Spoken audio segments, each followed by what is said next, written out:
En el meu grup estudiem les malalties hepàtiques i estem especialment interessats en entendre com les cèl·lules mantenen la seva identitat, però alhora responen i s'adapten a una situació d'estrès o de malaltia hepàtica, en aquest cas. Aquesta capacitat que tenen les cèl·lules d'adaptar-se a la malaltia i de canviar les seves característiques i la seva funció és el que en diem la plasticitat cel·lular. I són mecanismes molt importants per preservar la capacitat regenerativa i funcional del fetge en una situació de malaltia crònica.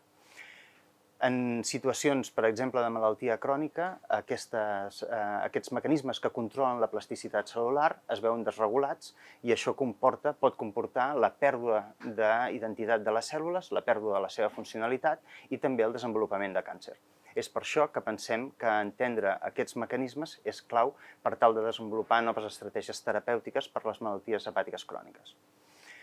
En el laboratori, per tal d'entendre aquests mecanismes, el que fem és generar models experimentals complexes in vitro en 3 dimensions. Per una banda, obtenim mostres de pacients i en generem organoids hepàtics. Aquests organoids són com petits avatars dels pacients.